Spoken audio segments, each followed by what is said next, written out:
Well, hello, Mary Lou. Goodbye, heart. We never will depart, or words like that. Hey, hello and welcome to the Man Cave here at Wistful Vistas in beautiful suburban San Diego, California. It is the day after Halloween, the hat, and November the 1st. I am George Washington for the day. I have my three-color hat on, and I'm going to do a little bit of a product review, and that is George Washington was famous for his honesty. I'm going to replicate that to you.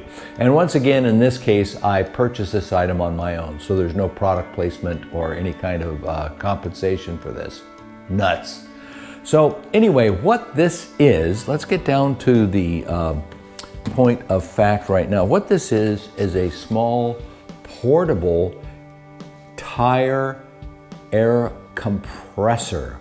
Now I did locate this online, purchased it. It has some value because of its size, and it also has a built-in monitor per the box there. I do have a compressor, an air compressor.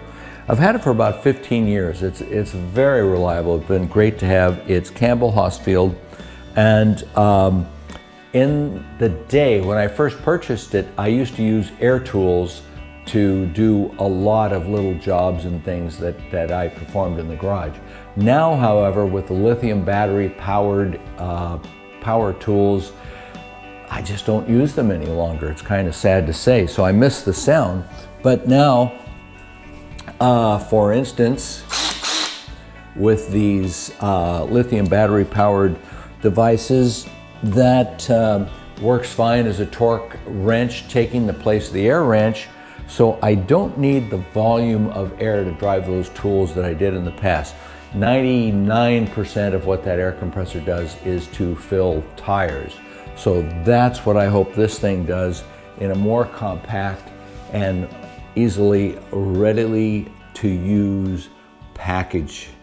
Okay, stand by with George Washington. We're going to dive deeper into this thing, see if it works out. Okay, here's my old tire filler that's attached to the Campbell Hausfield air compressor, and it's got a locking cap for the Schrader valve, and as you can tell, a nice readable dial here. And I'll talk about using air compressor. I did a vlog on it in the past. My past profession was building pressure gauges and pressure monitors, so I spent some time about them. And it's handy because this will fill a tire plus allow you to bleed off air to get to a max point, or minimum point, I guess you could say, of what you want your tire pressure to be. So that's what I'm looking to replace, this whole setup, with this very small item here. Let's find out what's in the box. So saw this thing online, like the concept of lightweight and small. You can see how small it is. And I like the fact that it has a digital gauge on the front of it.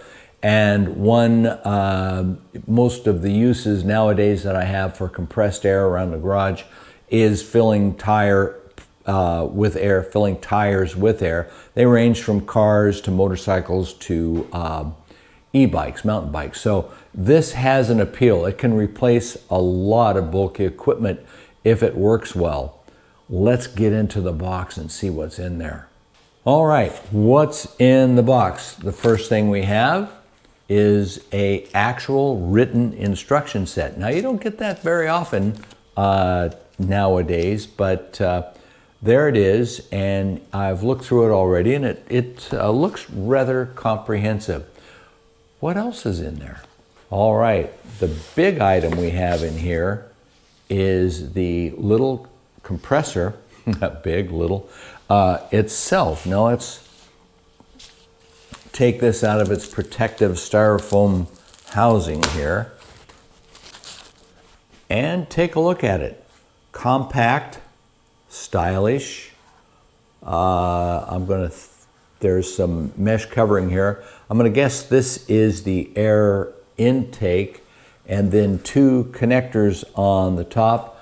I'm thinking one is the inlet and one is the outlet, and there's an on-off switch that is operating. Apparently there's some battery life left in it because it's reading 0.0.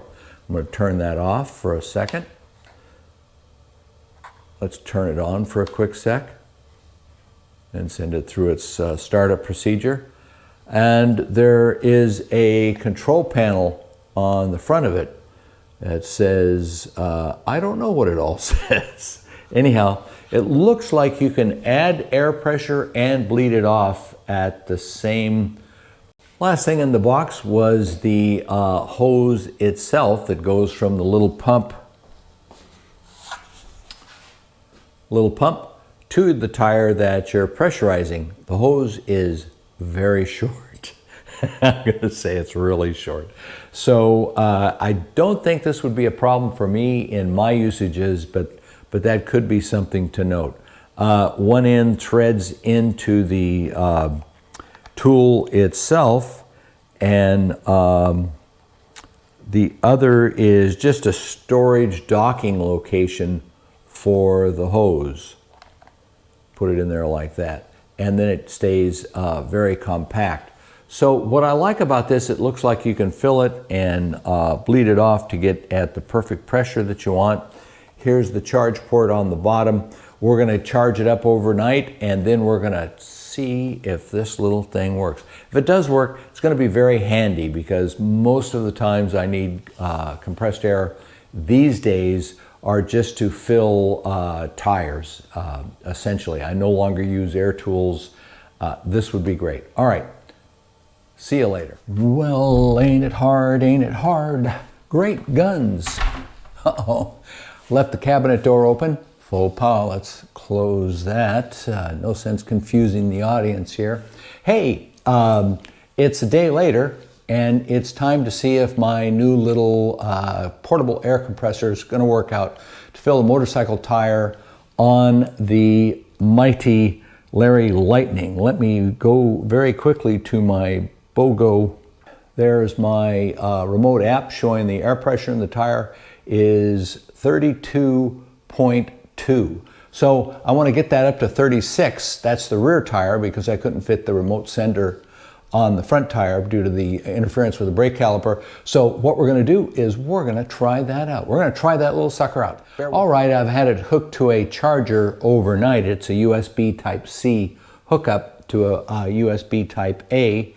And I know it's charged. I don't know if this will come out. There's a light behind me. But the little blue LED there indicates to me that it's charged. When I first plugged it in, it's red.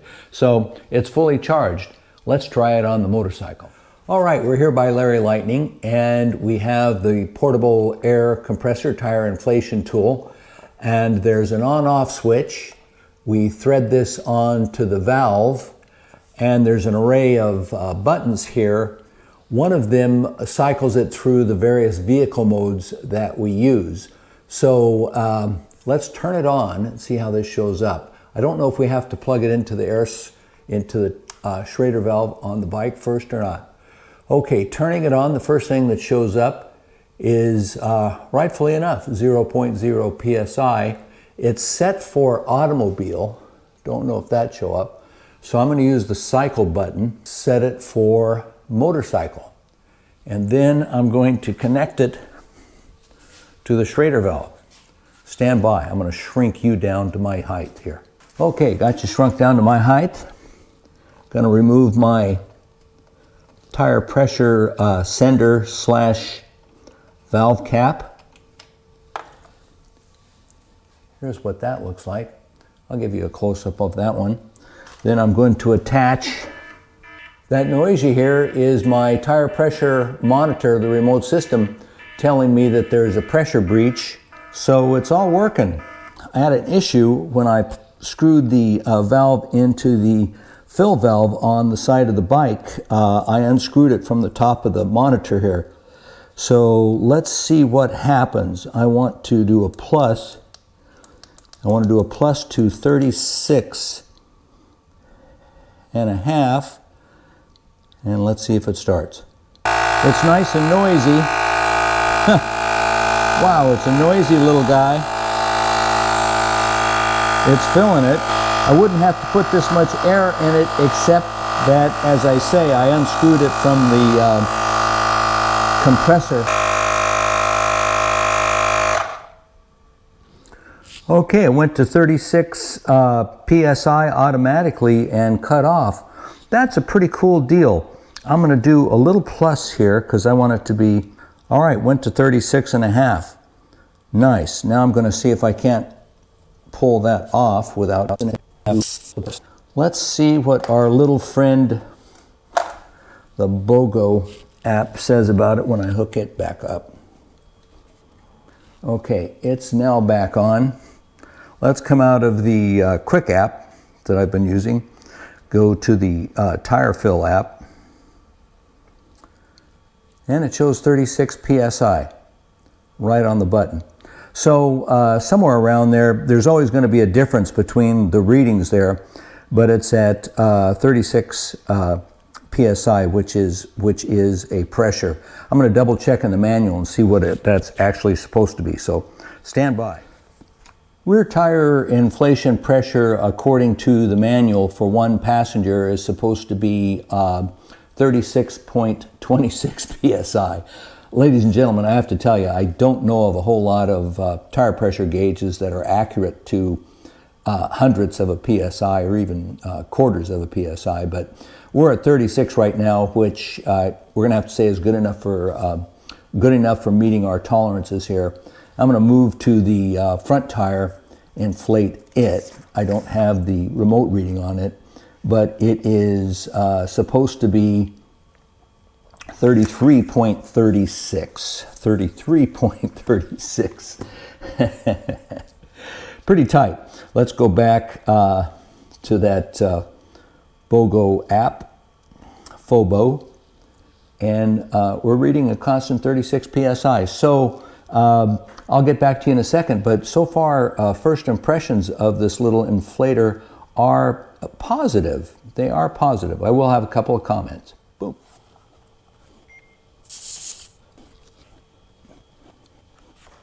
Okay, front tire's reading 26 PSI, and we want to take that to 33 and a half approximately.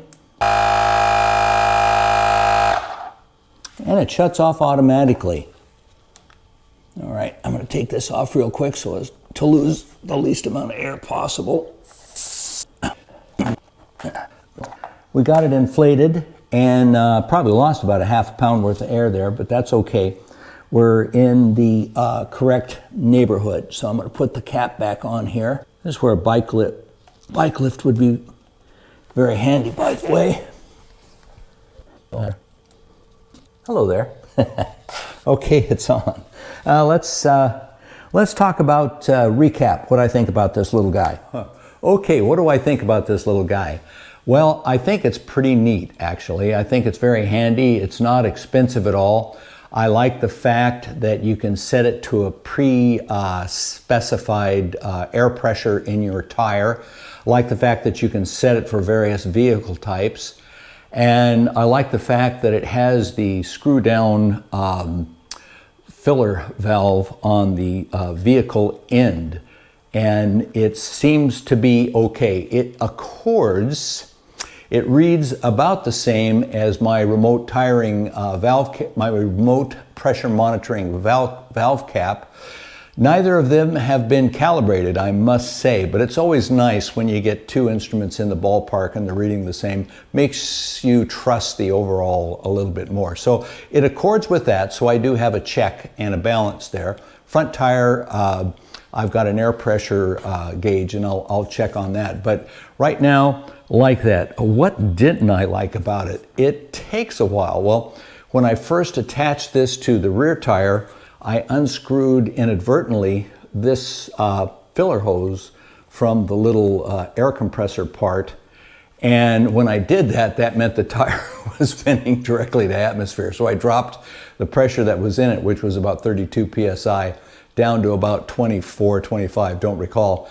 And therefore, instead of filling it only 4 or 5 psi, I had to fill it about 15 or so.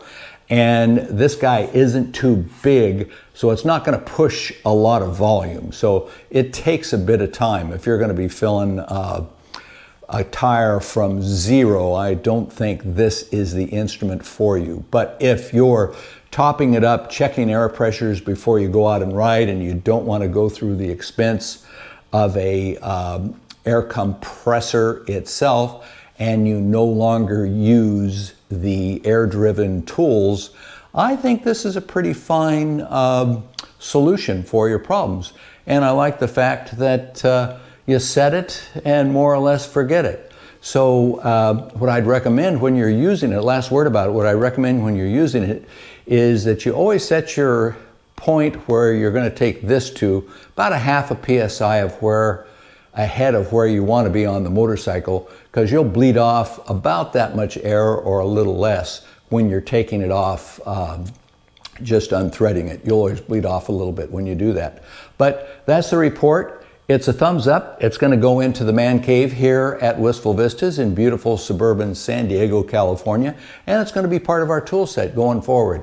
I'll print the details on it, where I got it and what I paid for it, so that if you're interested, you can have one as well. And I'll just close again by mentioning that no, there was no compensation, no free tools, no free lunch or anything like that. All right, talk to you later. Hope you're having a great day.